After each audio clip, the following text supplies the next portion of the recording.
Hello, Recursive community, and welcome back to the Recursive podcast. Our next guest is on the path of transforming how the world moves goods. Svilen Rangelov is the co-founder and the CEO of the first cargo drone airline in the world, Dronamics, a company that he co-founded with his brother Konstantin in 2014. Svilen is passionate about socio-economic impact of fast, affordable, and green freight. Dronamics develops and operates large, long-range drones built specifically for cargo. Their technology enables same-day shipping over very long distances for a variety of industries, from pharma to food, from e-commerce to spare parts. Their flagship drone, the Black Swan, recently had its first test flight. Svilen, I'm very happy that you're here. It's been long due that you join us in the podcast. No, thank you. Thank you, Irina. It's been a pleasure. Looking back, it's been almost 9 years now. Yeah. Since you started the entrepreneurial journey with Dronamics and built the first world's cargo drone airline, and recently you completed your first test flight. I think we all waited exactly for this moment. How would you describe almost a decade in one sentence? Eventful. In one word. It certainly has been the best decade for us so far. And we hope for this to have been the worst of any next decades to come. But really, you're very right. The maiden flight was a huge milestone for us. You remember we had these big beards. We had promised not to shave until that moment. It was a moment we were all very much looking forward to. I have to say that you already made me proud. In 2014, I was at this Pioneers Festival where you received the award, and back then I was still living in Austria. And I remember how happy I was and proud I was to see a Bulgarian company actually winning the competition back then. Yeah, it was absolutely great winning Pioneers. We actually didn't go there to win, but that's a funny story for another time. But it was certainly one of the first moments where we saw so much validation, because even to get to the final and win meant that we had through a number of jury rounds from really prominent investors and so on. So it was a huge validation on our direction and carried us for a long time after that. How did you personally change, maybe you and also your brother, over the past 9 years? Well, we certainly learned a lot, but that was the plan. We're raised in a family of a teacher and a journalist, so we were always of the mind that you can achieve anything with knowledge. Therefore, knowledge is one of the best things you can spend your time and resource acquiring. That's your capital. It is, yeah, and it is also helpful that we had somewhat of an outsider's view to the industry. Yes, my brother is an aerospace engineer, but my background was in economics, so we had not built an airplane before, right? That was a challenge because to gain people's credibility, and yet, possibly because of that, we're able to see or question a lot of the dogmas in how manufacturing was done or design was done. Because when you step back and see, you'd realize that actually for more than 100 years, people have always designed aircraft to have humans on board. Even almost all aircraft have been actually not just with humans on board as a crew, but also they were always passenger driven first. Cargo was always an afterthought. So all the sizing of the fuselage was always driven by the passenger airlines who would go to Boeing, they would go to Airbus, and they'll tell them, hey, can you make an aircraft to seat like a few more people side by side? So I needed this size and so on. Where cargo is a much different product, especially nowadays with e-commerce. Everything is packaged separately, everything is bulky. It's not necessarily super efficient, but that's how it is. And as a result, in the past 10 plus years, there's been a tremendous shift towards, for example, volumetric payloads. What I mean by that, let's say your airplane can lift 20 tons by specification, how it's designed. Okay. But you cannot fit more than 12 tons of boxes. You can fit the 20 tons with the passengers and their luggage and so on, but that's a different profile, it's a different density. Okay. So what ends up happening is that you have these super complex, super expensive aircraft, the most expensive vehicles in the world, right? And yet you underutilize them simply because they were designed not for your job. Mm-hmm. And so that was something that, we were able to see even back then. And by realizing that once you remove the cockpit, it's not about saving money and so on. We have pilots. Actually, our pilots are professionally, commercially trained pilots with thousands of hours of operating experience. So we're not. It's not. Oh, let's save the cost of the pilots. It's not that like that at all. But when you separate the crew from the vehicle, you actually first can size the vehicle as large or as small as you like, and therefore achieve an optimum for your mission. And second, you get to be able, to do rotations or flights in a point-to-point direction, a lot more like moving chess pieces on a board. Whenever you have humans on board, you cannot do that. Like, we need to sleep, we need, to rest. It's a completely different setup when the cockpit is in the air versus when the cockpit is on the ground. So I think not being from the industry directly helped us in that regard. And of course, not everything you question you need to disrupt, right? There's also a very solid reason why aviation is the safest mode of travel. It's because of all this learning that has been accumulated throughout the years. But if you find enough of those things to change without jeopardizing safety, you can still arrive at a product that is, like in our case, 80% faster, 60% greener, and 50% or more cheaper. So that's in an industry where margins are razor thin, if they exist, and it's notorious how difficult it is to have an airline that is running profitably, right?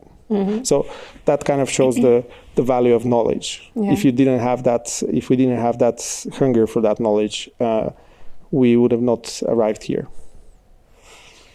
I guess knowledge, but also in a way the outsider perspective that you had, that you could question how things are done. One of my favorite sayings is, everyone said it's impossible. One didn't believe that, and he did it. So I think this pretty much describes also your story. I think over the years you received also a lot of no's and a lot of call us when the drone is flying, when you're in the air. What did that teach you about dealing with rejection and feeling maybe a bit of a disadvantage coming from a country that is not huge in mechanical engineering or aerospace or anything which is connected to deep tech? Well, we were so it comes back to, again, our hunger for knowledge. Mm-hmm. A person's opinion is not necessarily knowledge. You a single person's opinion, right? So you have to ask, why, multiple times, the 5 whys principle and so on. Essentially, first principles thinking teaches you the same thing. We started from a few, what we believe to be immutable truths. First, when we started, there were no drone regulations, or there was a patchwork of them, or, countries weren't really sure. But aviation has, very harmonized. It's one of the few areas where the rules are the same in 200 countries. It's quite amazing, right? Wow, yeah. When you think about it. So we believe that, okay, drones, will there be more drones in the future or less? Yes, there will be. So would the regulators then want to treat drones in a harmonized way? Yes, they would. So it's just a matter of time. And then would they craft completely new set of regulations, starting from zero, or would they look to adapt as much as possible the current aviation regulations that have proven over decades, to establish the best level of safety and so on? Well, obviously they would use them as a very solid foundation and only make very few tweaks. So the fact that there may be somebody out there with a different opinion doesn't mean much to us. No offense to that person, they may be super smart and so on. But there are things that are logical and that make sense, that as long as they stay the same, there is no reason for us to change our attitude or opinion and so on. We're very open to adapting once the circumstances or the fundamentals change, right? But that's been part of what's kept us so strong and going throughout the years, because we believe the laws of physics are the same everywhere. It's the laws of humans that differ and that change. You cannot change gravity, but you can change a law, right? Maybe not you, but it can get changed because of market forces, because of social need and so on. So therefore, okay, we started with that approach. Let's design the aircraft as if it was a piloted aircraft. So we designed under the same kind of Part 23 or CS 23, depending on, it's essentially the regulation for designing an aircraft that's like a two-seater aircraft, four-seater aircraft, general aviation, so-called. So, that was our, that's what made sense to us. And, years later, the regulations, that's where they're going to, right? Then the other thesis was, okay, will there be more online shopping or less in the future? Well, that's obvious. There will be more. We didn't even need a lot here. We didn't even need the pandemic to show us, but think of, there will be new generations of people and so on. You get used to a certain way, and will shipping be faster or slower in the future? It will be faster. Will people like to pay more money or less for shipping? Obviously, less. Like Jeff Bezos has been teaching the world for like 30 years that shipping should be free. It can never be free because you're moving atoms, you're spending energy, but somehow you need to get as low as possible in your cost. So we realized, okay, if we design an aircraft that can fit those requirements, then there will be a huge market for that, right? And when we speak to customers, it's super obvious. We have yet to meet a customer that says, no, this would never work, right? In fact, we're very supply constrained. We have a huge pipeline in a number of markets, and that's with a very limited kind of effort. We don't have 100 people, sales force, and so on. It's a very small team. And we do a lot of travel too, but we're just scratching the surface. So the fact that somebody out there may say, in other words, I don't believe you're the team, or I don't believe that you can get there, or I don't believe you have the right strategy, to me it means nothing, because I am the man in the arena. My brother is the man in the arena. Our team are the men in the arena, and not that person, right? So therefore, we live in a free world. We have consciously made the choice to believe that we are those people, and we're going to keep betting on ourselves and make it happen. And where are we now? The year is 2023. We received our license last year. We were the first company to receive such a license for such a big drone worldwide, right? A year later, we remain the only company, despite so many other companies having, raised 50 times more than we have to get to this phase. And they have like no clear path to regulations, or it's always changing and so on. Because of all the other types of decisions that they've made and so on and so forth. And that's fine. Like I said, free world, they made their decisions, we've made ours. But it seems that our bet seems to be playing off. We have insane product market fit. We are the first and only to have a license. It's a completely new design. It looks very conventional to the untrained eye, but you don't get to 50% cost savings or others with a conventional design. There's actually a lot of things under the hood that make it so. And it's a completely new design. We didn't just put an autopilot on a Cessna on something that already exists. We started from completely blank sheet of paper, and it's not something we stole or copied or so on. We made it happen. Without us, this wouldn't have happened. Mm-hmm. So that's why, we knew that we had the confidence that because of those fundamentals and because we knew that we would stop at nothing to achieve that, the fact that investor number 300 may think otherwise means nothing to us because he has no skin in the game. We do. And that's why, back in 2018 or 2019, my CRM, like my spreadsheet, every founder has one where, all the people I've met, contacts, feedback, and so on. When I reached line number 700, I kind of gave up on that spreadsheet, right? Because by then we had more than 680 no's and maybe only 20 yeses. And to date, again, where we are, we have funding from literally hundreds of angel investors because a lot of what we do feels contrarian, but also makes sense, and it really relies on the people and the vision and the execution. Something that, especially in hardware and deep tech, mm-hmm. a former founder can see a lot better. So that's why, yes, we very early on we learned that it doesn't matter what the other people do or say. It matters what you do, because you're the one who can influence. Who's in the field and who is actually fighting all the demons. Still, I think it's an amazing story of grit and confidence. I think after the 400th investor who is saying no to you at some point, I personally would start doubting even my own vision.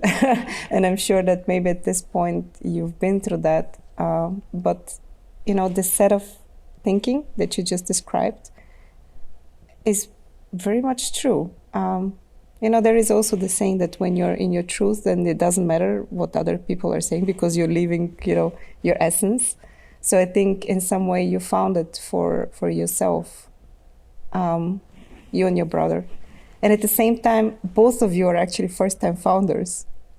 This is very improbable, to build a successful company, especially which is that difficult from the first time. In technology, yes, but actually, I had started a few businesses before. Okay. But in the real world. So, in the real world. not in the world of bits, okay. but in the world of atoms. Mm-hmm. And I had learned quite a bit through them, through their success and failures. Mm-hmm. When you started Dronamics, that was soon after Amazon actually announced their plans for delivery drones, and yet 10 years later, we're still not receiving our pizza via drone. I think Amazon made around 100 deliveries in 10 years. I know that it's a different type of delivery, but still, what do you think is the reason that we're lagging behind? And how do you think that we're still going to move forward? Is it the assumptions that you made are actually correct, but still it's not something which is democratized? We're not receiving deliveries in this way of transport. Yeah. So first of all, I have tremendous admiration for everyone who's out there in the arena trying to change the world in a way that they're convinced that will make it a better place. Right? So definitely super supportive of Amazon and all their efforts and everyone else who's tried and keeps trying. What I believe. Again, and the reason why when we started, we could have just said, we had just seen the Amazon showcase on 60 Minutes, right? Mm-hmm. So we could have just said, hey, let's, build a drone ourselves, the same drone, and just do it here in Bulgaria, because we know oftentimes technology first may originate in the US, but then it takes a few years to trickle down. And you've seen it like with Rocket Internet and so on. It's a very well-trodden path to just copy whatever comes out of the Americans or other markets, right? And deploy it here and wait to be acquired or not. Yeah. So But first, that was not interesting for us. And second, this as a model, like copying, spending your life copying something, it's just not, we think it's too easy, right? And you don't like it easy. No, and it's, because it's more, when something is harder, it's more rewarding for us, right? Again, whoever wants to copy, that's their life, their choice. But the second reason was we saw kind of like a lot of challenges. So in a way, maybe we were the critics to those men in the arena, per Roosevelt, because we saw, okay, you have a flying object, gravity is really tough to overcome, right? And so the smaller you are, if, for example, like the more susceptible you are to weather, wind, and so on, like you're just less of a mass, less momentum, then you're vertical takeoff. So you need to have propellers. You don't generate lift any other way than just constantly spending energy. The reason why we fly in airplanes and not in helicopters, by wide margin, when you go to the US, you don't go on a helicopter from Europe, is because the wings generate lift themselves, and you don't need to spend additional, like as much energy to fly, to move forward. Okay. And so it's so complex to fight gravity and to be there, that you really should optimize for anything that you can. So when it comes to cargo or moving goods, we naturally felt verticality helps in urban environments for sure, because not everyone has an airport in the backyard.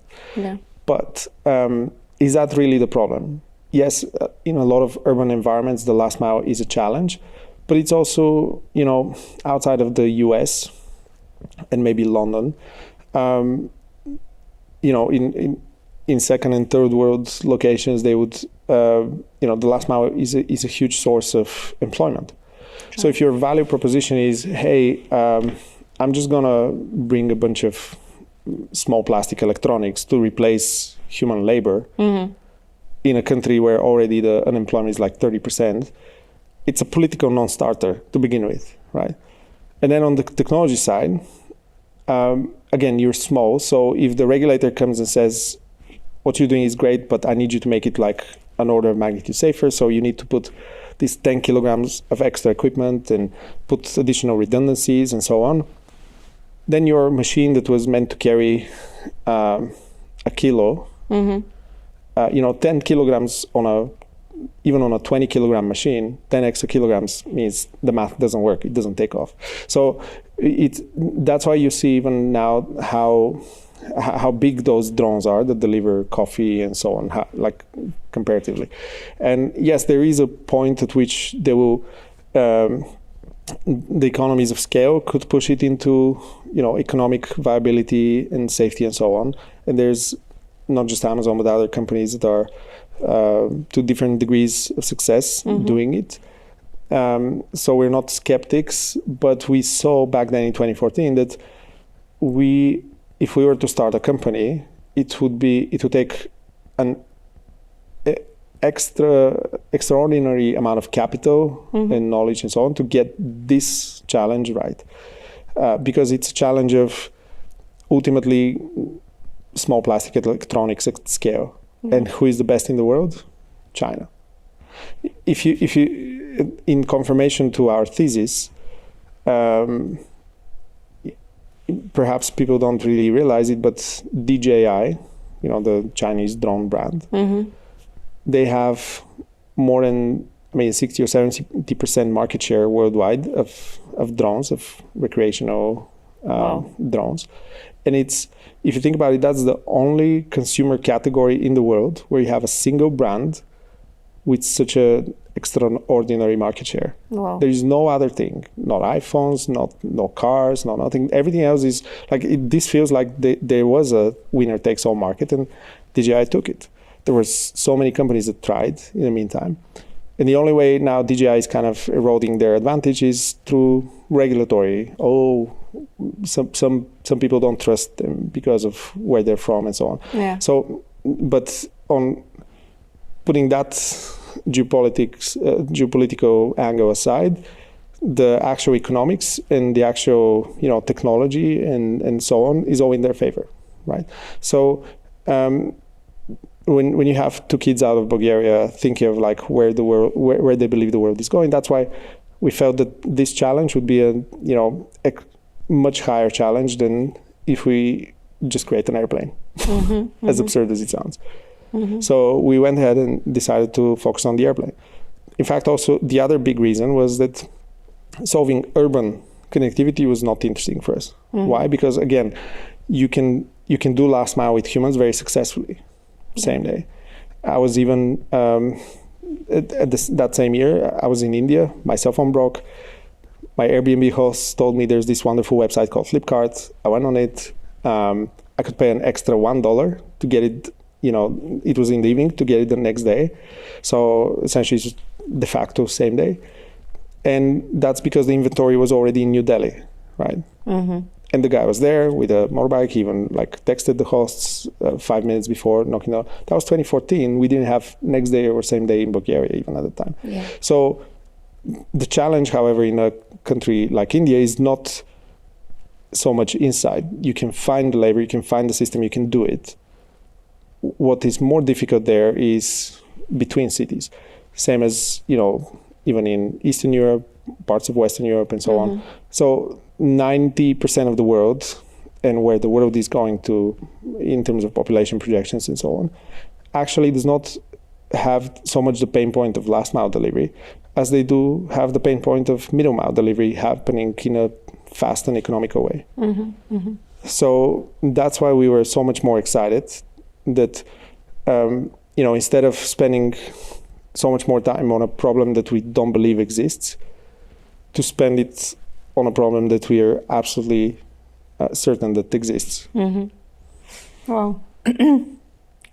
Still, can you walk me through also the business model? Why not just build drones? Why do you decide to do an airline? How does it make sense? Well, because you're actually tackling another issue on top of it. I mean, it's already hard enough to build a drone. Now you want to build also the commercial airline that is going to operate these drones. Well, first of all, pure manufacturing is a race to the bottom. Ultimately, there will be somebody out there who's, hungrier than us, more outsider than us, willing to grow a longer beard than us. And they can do that. And they can do something that can be faster, cheaper, better, and so on as a piece of hardware. But it's the customers that really matter. So when we spoke to customers about this, they would uniformly say, this is amazing, but if my truck breaks down, I can fix it in any village, right? I can find a mechanic everywhere. If I buy this and it breaks down, what do? Do you guys have the presence? Do you the support network and so on established and so on? So when you start thinking, okay, maybe then I have to have the mechanics trained. I have to have all this. So then it's a natural extension of, well, does the customer want to buy a vehicle or does the customer truly want atoms to be moved? And if it's atoms to be moved, why don't we just offer the service since we're going to have to do all these other things anyway, right?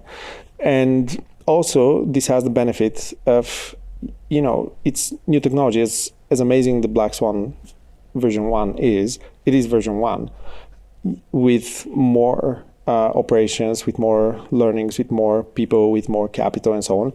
You arrive at better versions, faster versions, cheaper versions and so on. So it pays to have the R&D and operations under the same roof so that you get to shorten the feedback loop as much as possible. That's true. Okay. And then there's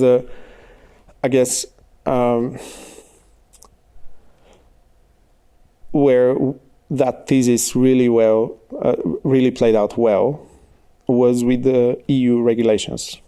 So actually... That was another huge milestone actually for you. Yeah, but if you notice that, so 2007, 7 years before we started, ICAO, which is the International Civil Aviation Organization, essentially the UN body that's where all the civil aviation authorities interact and set the agenda and coordinate on rules, rulemaking, and so on.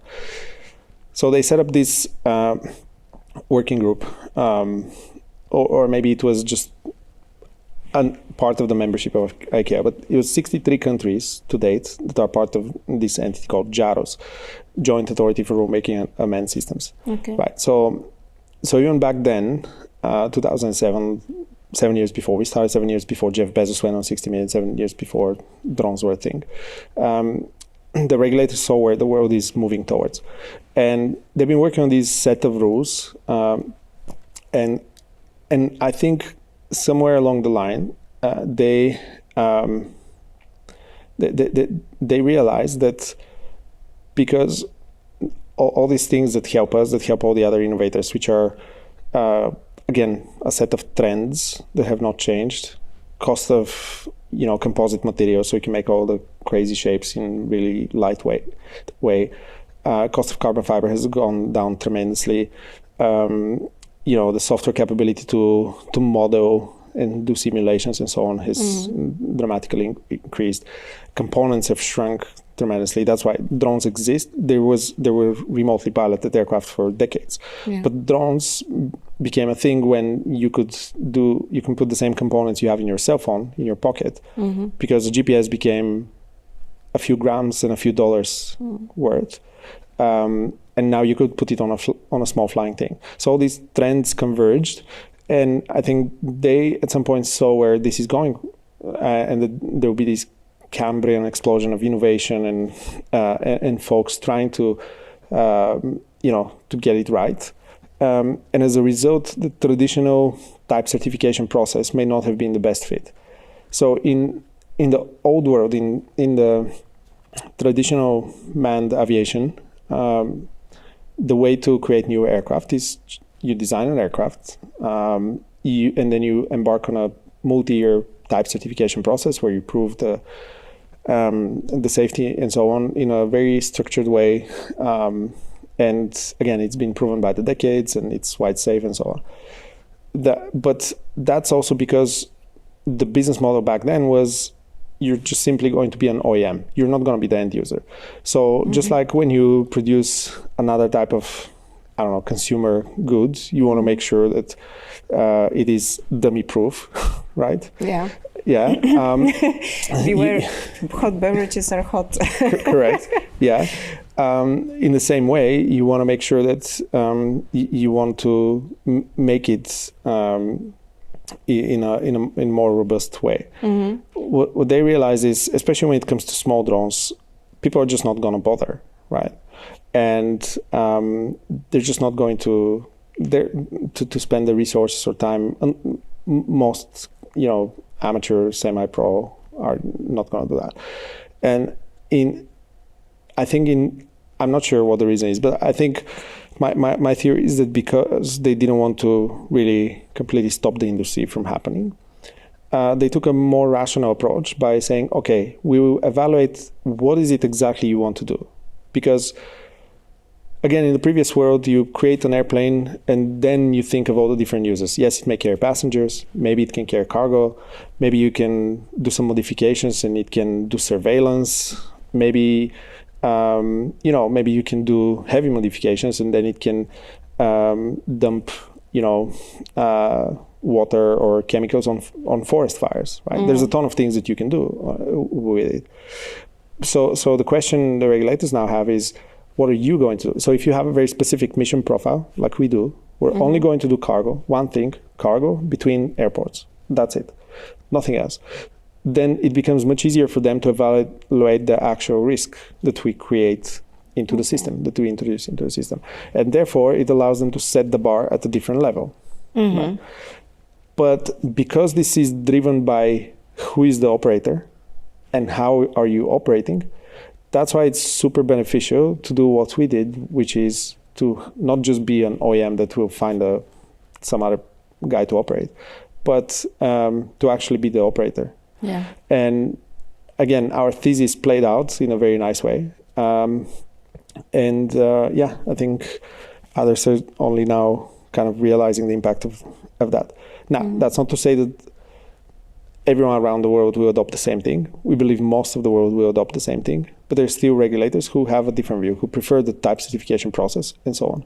Yeah. Luckily, the world is a big place, and there's a ton of markets that favor this, and that's where we have the most traction.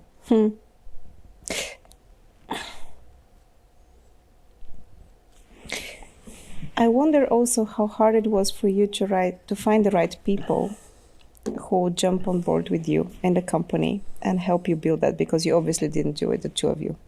No. There is an amazing team behind it.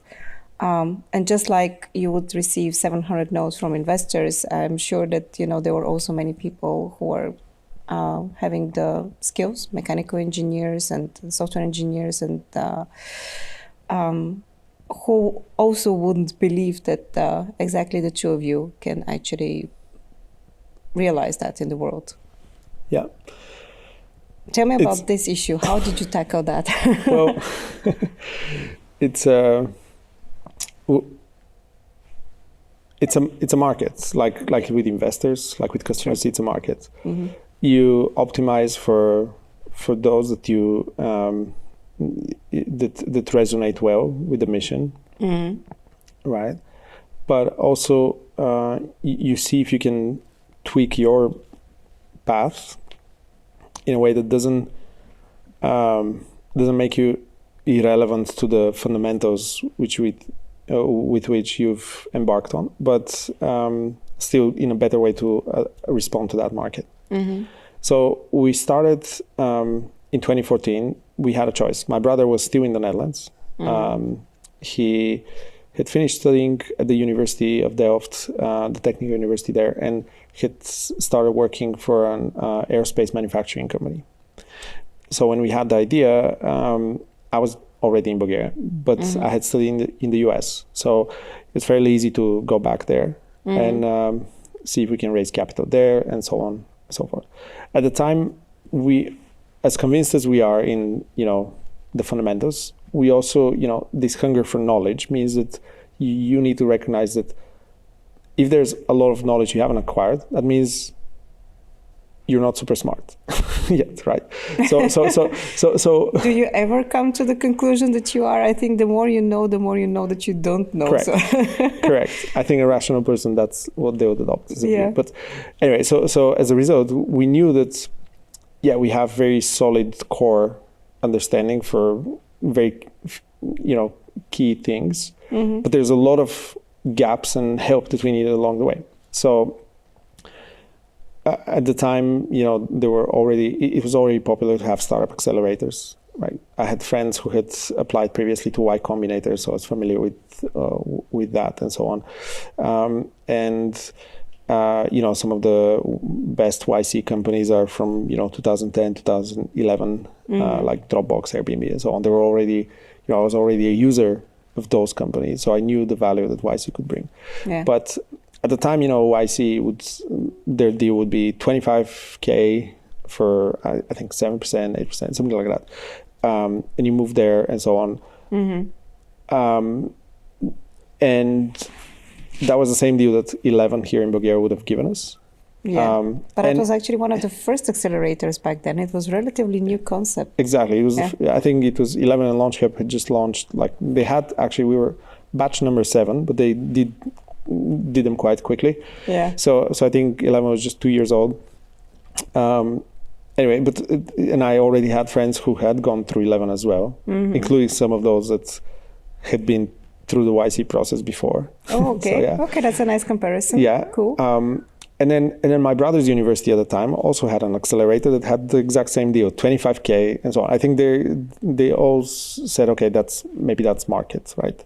So both the US and the Netherlands are extremely expensive places to build. Sure. We're not programmers. We're not coding in a bedroom. That's not how you build airplanes. So you're going to have a lot of expenditure that's not just cost of living. So you want to be in a place where you have very low cost of life. right? And it was natural to then say, okay, let's just apply to 11, see if it works out, because we never even applied to the large cap because they were very digital focused. But 11 was a generalist, and so Konstantin came back, we applied, we got in, and that's how we started. Yeah. Of course, you also wanted to be in a place where you have this famous white cheese. Yeah. Actually, I was also very touched by the story when you had your first flight with the prototype. That actually inside there was also a kilogram of cheese, right? Yeah. So that's a romantic story of how you build it, which is spreading through. I actually love the consistency of your storytelling so far. Thanks. Big admiration for that. It helps when it's the truth, right? It's the same. But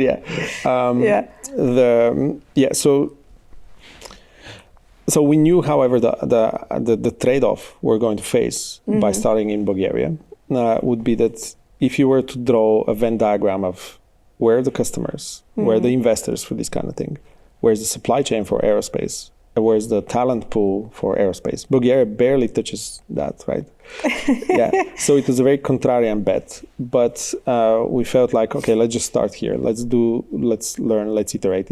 It's a wonderful place to iterate and to accumulate learnings and so on. We made it happen. We realized that actually this became a really strong filter for talent, right? Because the people who would join a company like this really want to be part of it, right? Because there's not a lot of talent in Bulgaria. A lot of it, because there's no other, like, there's MRO at the airport, like maintenance and so on. But what else? Nobody's building airplanes in Bulgaria, right? No, they're partially repairing them here. Yeah.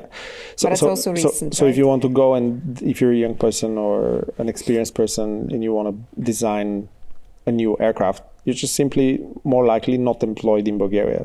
You may be Bulgarian, but you're just one of the 2 million that are living abroad and so on. So we did have the talent was based either on folks who are just fresh out of university in Bulgaria, which is also a great source of talent because they're still not yet like set in their ways and so on. Because we are disrupting certain things. We are asking too many why questions about how things are typically done.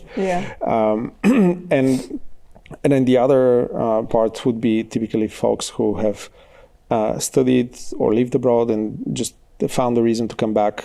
That reason may or may not be us. But you've seen it with a lot of people a lot of Bulgarians who live abroad. There comes a moment in their life that they tend to come back, even if it ends up being temporary.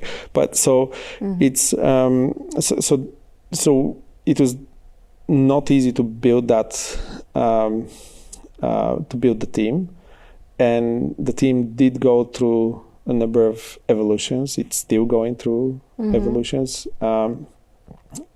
It's also part of how the company has progressed. What worked in 5 people, 8 people garage environment doesn't work in 150 people company anymore the same way. Not everyone responds well to that journey and so on, but that's the so-called growing pains of any company, no matter what industry they're in or what location. So we're at a place where we're really, really happy with the team, and exactly like you said, without them, none of this would have happened. But right now, maybe 2/3 to 3/4 of the company are in Bulgaria. More than 100 people, 100 to 120 are here in Bulgaria. Mostly R&D, so engineering, aerospace engineers, mechanical, aerodynamics, and avionics, and so on. So all kinds of engineering roles, as well as manufacturing, prototyping, production roles. We learned to build pretty much everything ourselves. So when you visit our facility, we've built our own ovens, we've built our own equipment, machinery, pretty much because we didn't have the money to buy the proper one throughout the years, right? So we had to learn, when you don't have money, your time is cheap.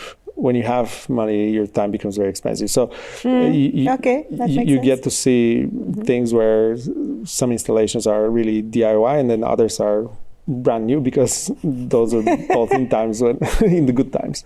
Yeah. Anyway, but all those learnings were super helpful, because when you join, you don't just learn to do one thing; you learn to do many things, and that's quite exciting.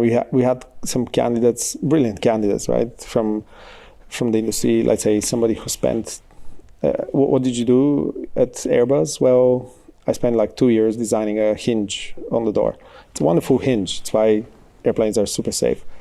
But that person has a choice to spend 2 years of their life designing that hinge, or in 2 years they can learn so much in an environment like ours or pretty much any other startup. So what carried us as well was this general, boom market for startups. Over the past years, because so many people, and not just in aerospace but other industries, saw that there's tremendous opportunities for innovation that can happen outside of the huge companies, and tremendous opportunities for their own learning and development. So it's we're very happy where we are.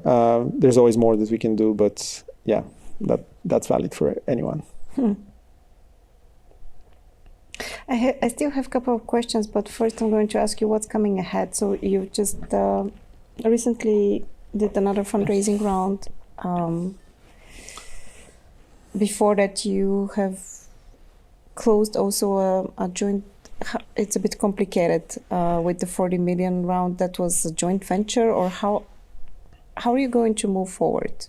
Sure. Tell me about the model here, because I also understand from one of your colleagues that it's a bit more. It's much more complicated than actually in a normal, company. Right. That you have to do all these joint ventures in the separate countries in order to operate locally, right? Yeah, exactly. Okay. So. Because we're so adamant about our operator model, we need to have joint ventures in every country that we operate outside of the EU. Why? Because of aviation regulations. Okay. So the reason why you don't have an American airline flying between Frankfurt and Sofia, part of the reason is because the EU has 51% ownership requirement for airlines that do domestic flights within the EU. In the US, it's 75%. So that's why Lufthansa doesn't fly between, domestic routes in the US. That's why airline alliances exist, right? You go with Lufthansa to one point and then you continue on United, for example, and vice versa. Now, these have existed for decades. They don't care how big, how political, how strong economically you are. They just exist. They're there. Everyone complies with them. To be honest, even if they didn't exist, we would still want to enter new markets with local partners, just because they are men in the arena. They are the folks out there who are who can guide us how this could help in the most efficient way, right? So essentially, our model is to when we go into a new market, to find a very strong local partner. They become an investor, but they also become our local joint venture partner for that territory, right? Yeah. And this helps us solve the ownership and control issue, but it also helps us, find the right partner to unlock a particular market. Right? So we are, again, we have to date we've raised 40 something million, right? And that's not come in one big bag at the beginning, right? We started 25K. Never does. Exactly. When we won Pioneers in 2015, Speed Invest joined, so that was another 100K check, 100K, and 11 increased their allocation and so on. So it was a curve, and I think in the first 6 or 7 years of operation, we only had raised around 3 million cumulatively. Again, you did all that with 3 million. Yeah, most, not all that. Most we had still done a lot, but it is that's what I mean. Like we learned to be welders, we learned to be carpenters, we learned to do a lot of things ourselves, and so on. So now, and then in 2020, 2021, the pandemic really gave us a boost because people really saw that, okay, there's these airplanes going to other countries, but the pilots, the crews get quarantined for like 7 days, 14 days, they can't come back. What do we do? And so it was a no-brainer that, well, if the pilots never leave, you can much easier just like shuttle goods back and forth. People realized how important supply chains can be to their lives and so on and so forth.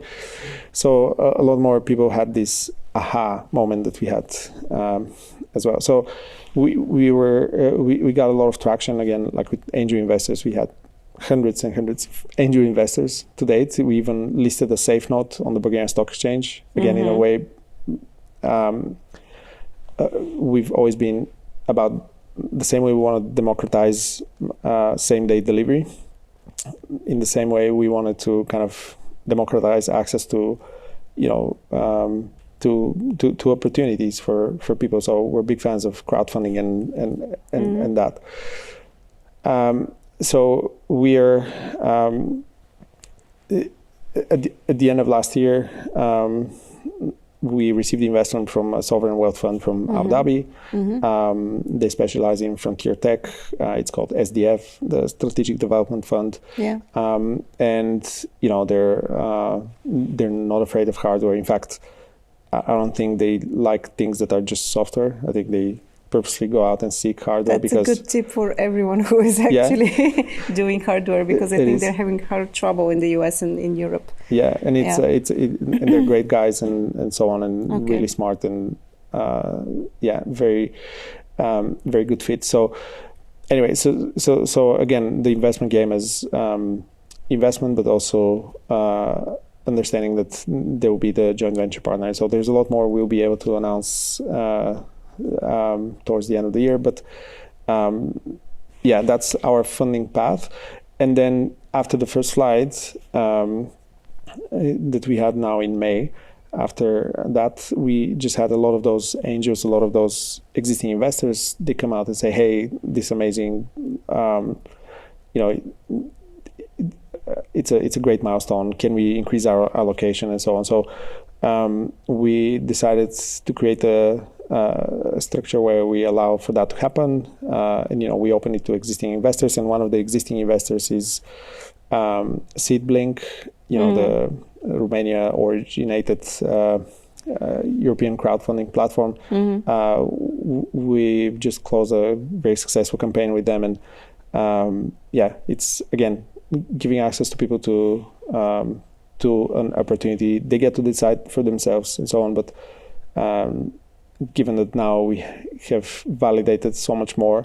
The first flight was non-trivial at all. There's a long list of things that we were able to validate by virtue of just seeing that this aircraft flies. We were confident that it will, but to see that validation was really tremendous. So and also to ensure the rest of the world that it is working. I think this is actually the big moment. It was maybe an aha moment for you, but for everyone else who was at this point already even doubting, I think. Yeah. At least it's what I sensed at some point in the community, which is okay, of course. Yeah. I mean, exactly. So it was essentially a validation that of that confidence that we had, and that bet that we knew was the best possible bet. But we finally saw it validated. So it definitely helped a lot with credibility. And then we just recently also received our IATA and ICAO codes. So we're now essentially within the aviation framework. We're just like another airline. So we can partner with other airlines. We're working on some newsworthy moments there as well. But we'll be able to connect and interface with other airlines in a very smooth way, with the same systems, the same platforms. How is the maintenance issue actually solved? Can it be also done by engineers who are repairing the rest of the airplanes, like the manned airplanes? Okay. Everything we've always done was always like a crawl, walk, run approach. So crawl phase is always, we need to do it ourselves so that we know how to teach somebody else to do it for us. Okay. So that's the model for the cargo handling. That's the model for the maintenance and so on. We will definitely rely on people who already have expertise and are, the certified maintenance providers, cargo handling providers, and so on.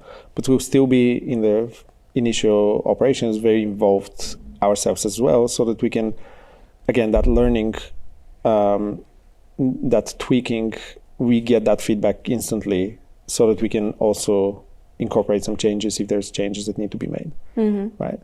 Okay. Because otherwise that learning accumulates to, pockets here and there and so on. And it may take you a long time to hear from that feedback, and then it just extends the cycle unnecessarily. I'm thinking also that probably the end goal of democratizing the access also to the opportunity of, developing Dronamics and growing Dronamics would be an IPO. Where do you see that? Yeah, no, exactly. So in the future, my brother and I personally have, this is our life's work, right? So we've never built this for a quick exit, a quick acquisition, and so on. We want to turn it into a generational company, that will make, tremendous amount of positive impacts for everyone, everywhere, right?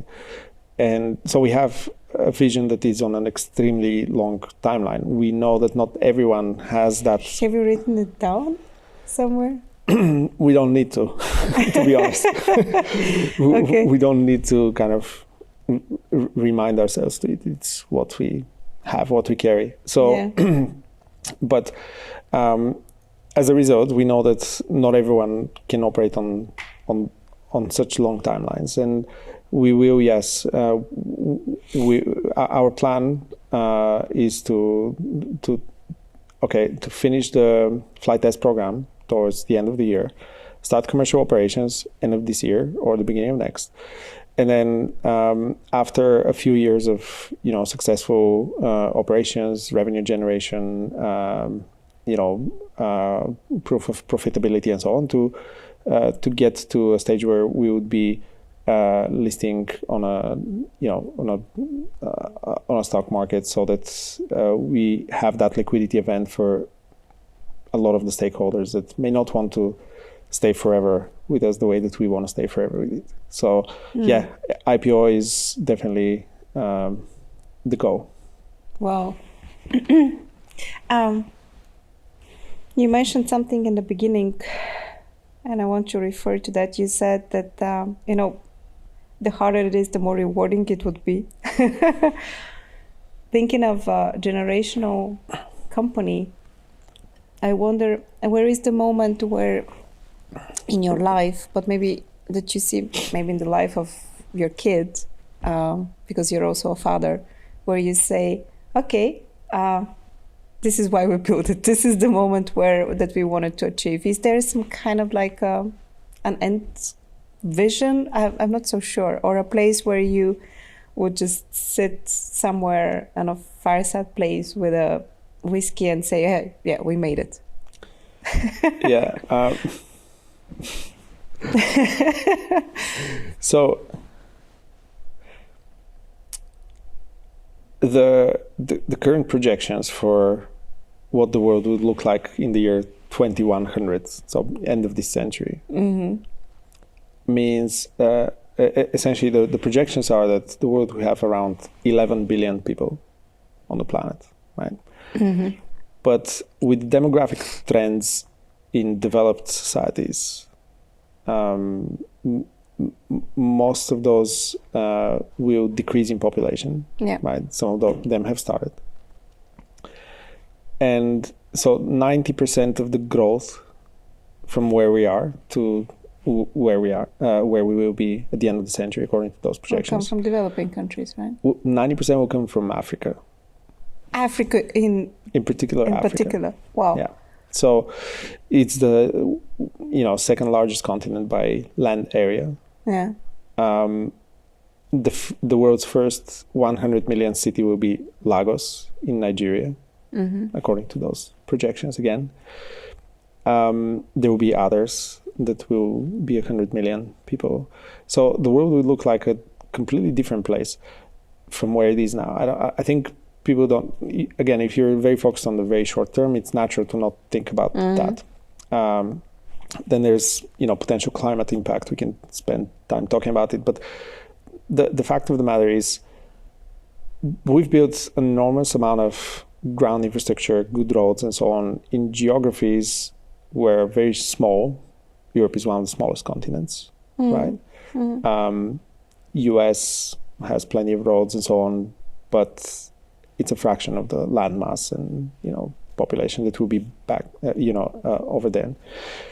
And Asia is amazing, but it does have, some of the most populous nations over there are, living on thousands of islands and so on. So there will be so much opportunity for flying because there will be little other way. Even today, the cost of a road in Africa is, more than $1 million per lane to build 1 kilometer, even there, right? Wow. Okay. And this is not necessarily, I don't think people have an answer of how this can go down.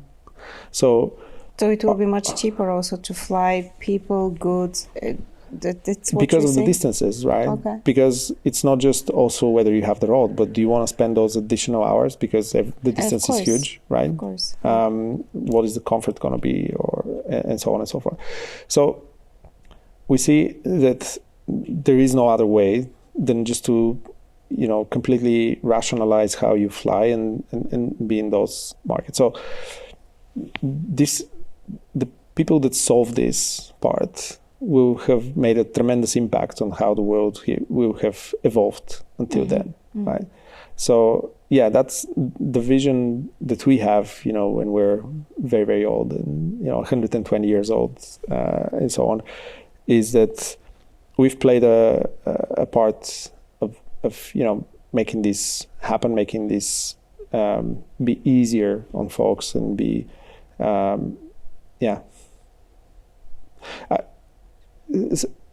I got asked the other day about people that I admire the most, like as entrepreneurs and so on.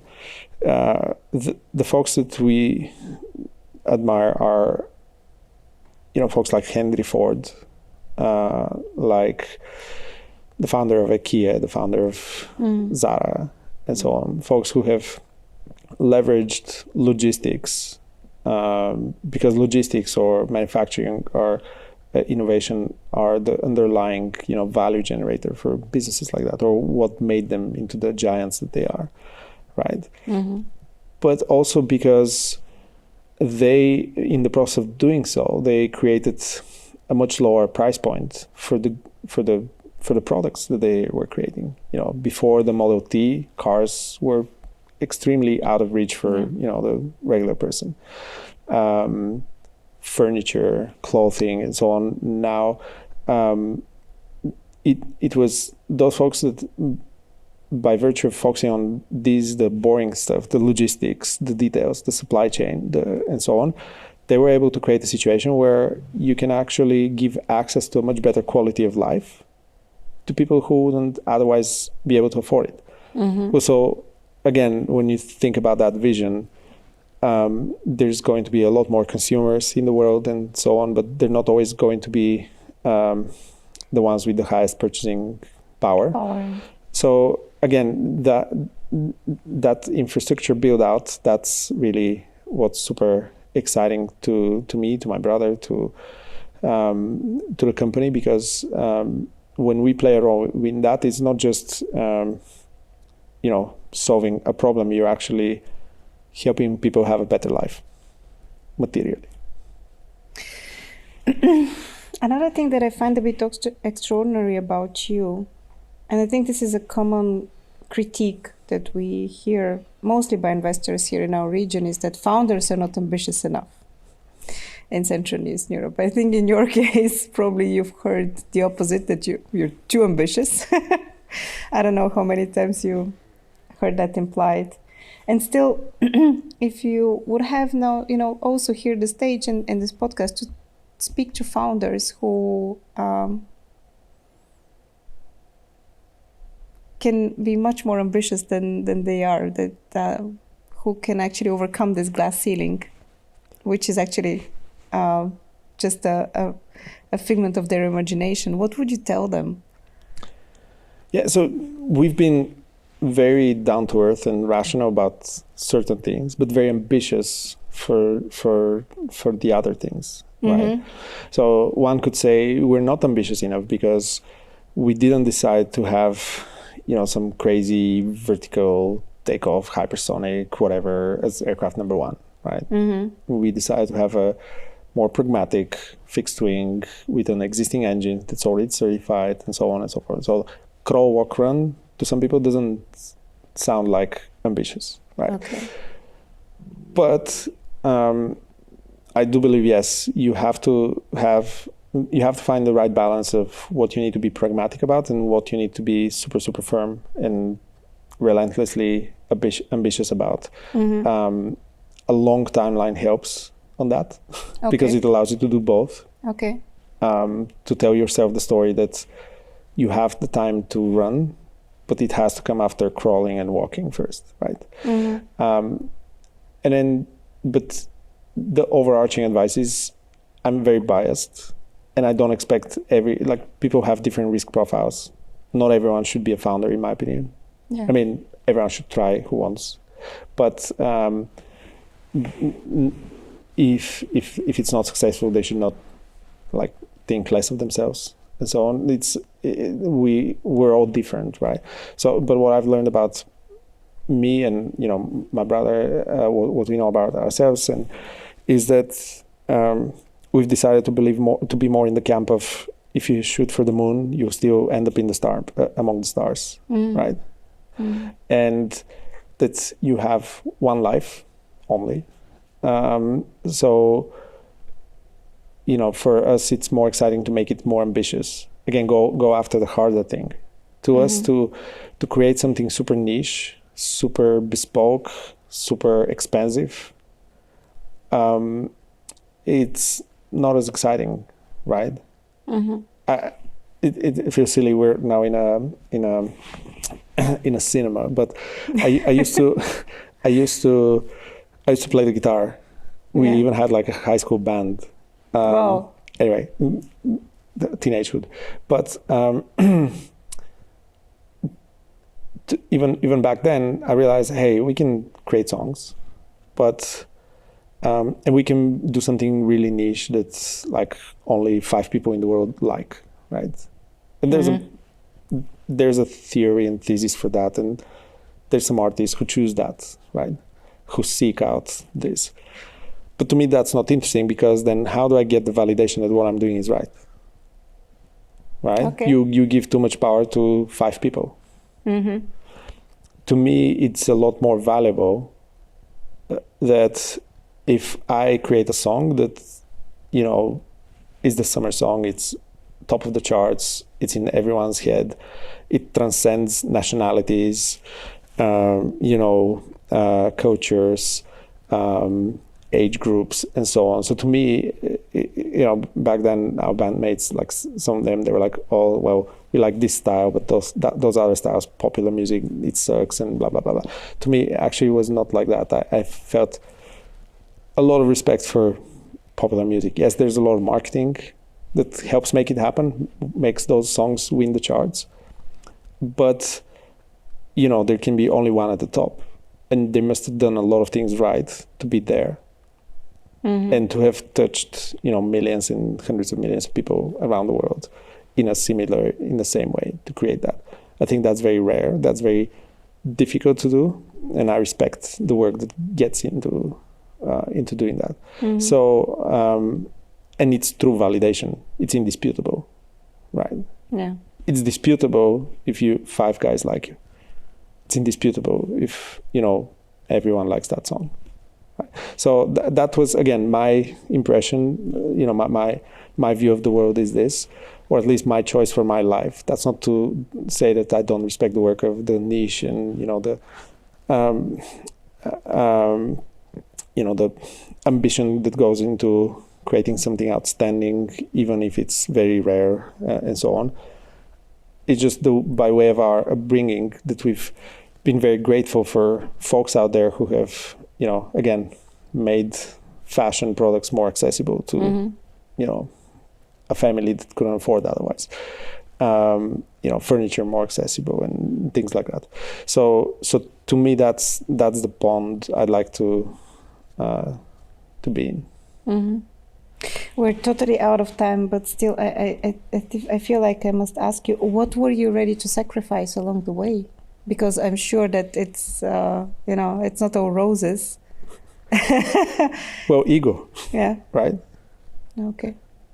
You hear 700 rejections, and I mean that was before the pandemic. Now the rate is lower, but there's still a lot of not there yet, not now, come back when, and so on. There's still that. It's definitely gotten a lot easier, but you have to learn that rejection, again, is not a statement on you. It's actually more of a statement on the other person's perception on the world.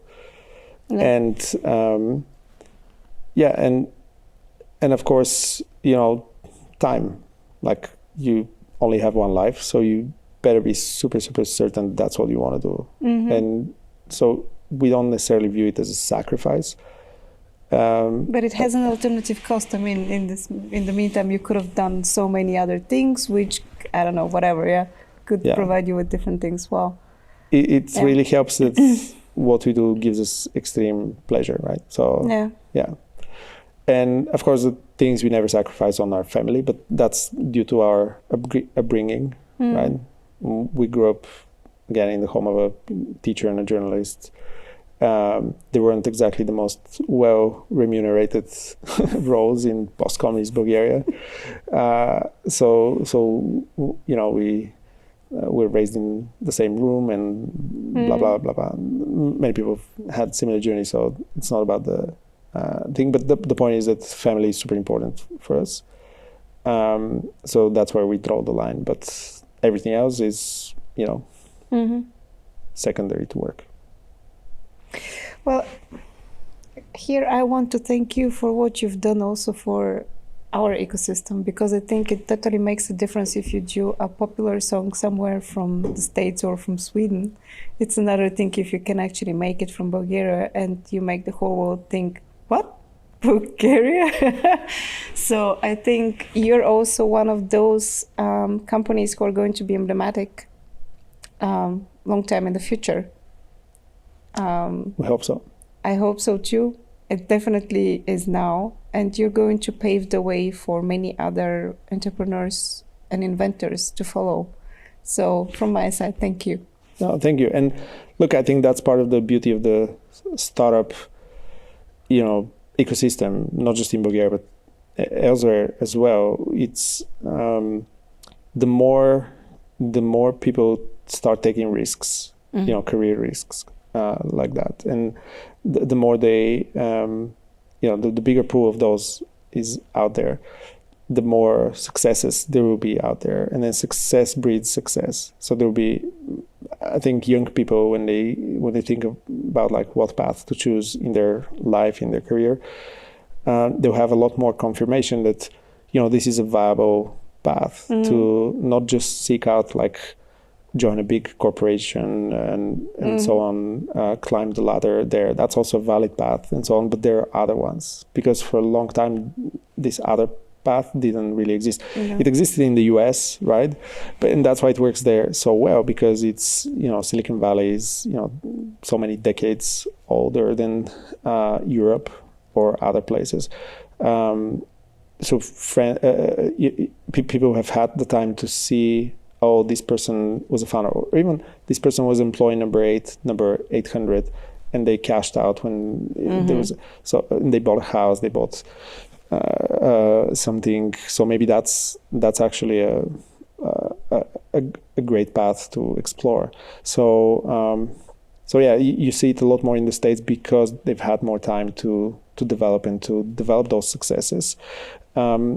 And I'm very positive about this happening in Europe. You already see it, like successful startups their exits and so on generate more successful startups. That's why we call it also the recursive, because it is a recursion we build up. I was just thinking, Exactly. sometime ahead, how in a way also the communist regime basically, cut, this entrepreneurial generation that was developing back then.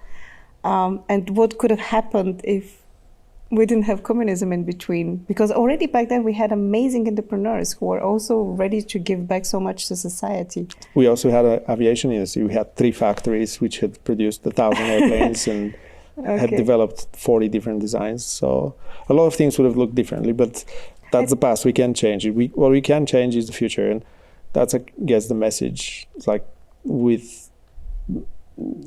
people shouldn't be afraid to go off the beaten path and explore and experiment.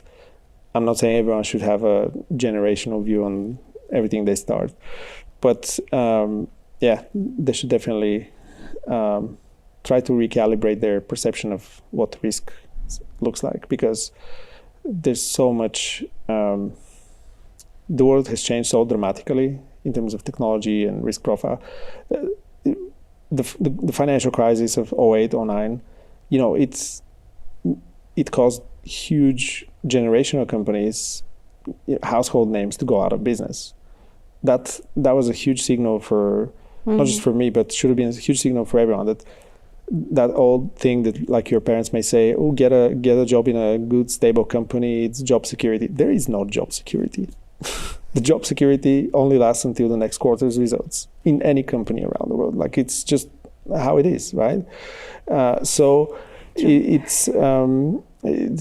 I think people in future generations, and they're going to have to think more and more about that, because when you consider how the pension systems are constructed, they were done at a different time with different, not just Bulgaria, but pretty much everywhere. I don't think different demographic structures, actually. And we're light years away from the time when they used to, like, those systems, the math worked out. And that's why, I don't know, people our generation, I would not be surprised that by the time we retire, we need to be 80 years old, right? Like, or 85, right? And then the generations that are coming out of college now, maybe 90. Advances in medicine certainly help, but, like, it's one thing to have 30-year career, it's another thing to have a 50-year career and 60-year career, and so on, right? It's a different journey. So to me, what I'm doing actually feels as the safer bet, right?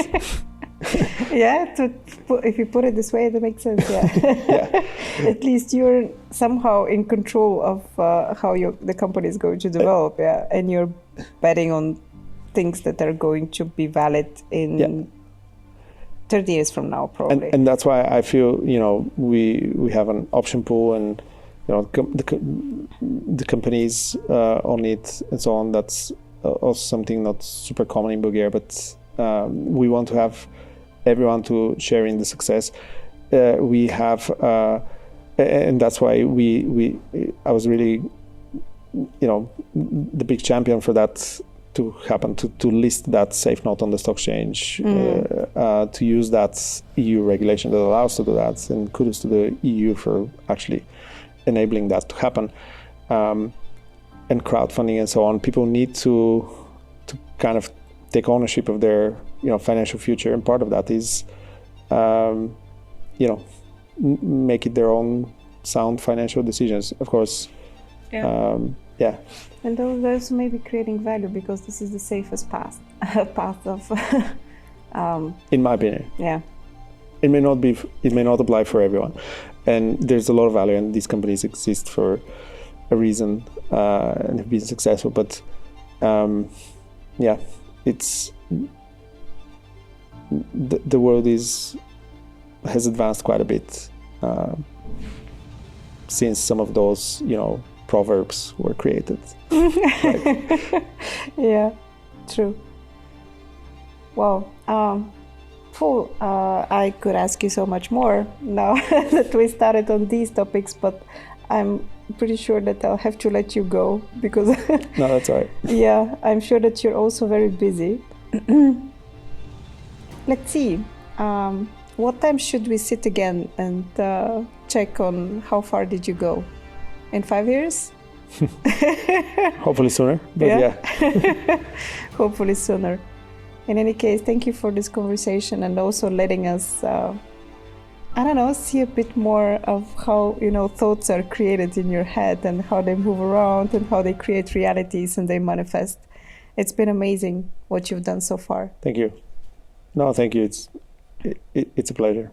And if you're just as passionate about innovation as we are, hit subscribe for the Recursive podcast on YouTube or your favorite podcast platform.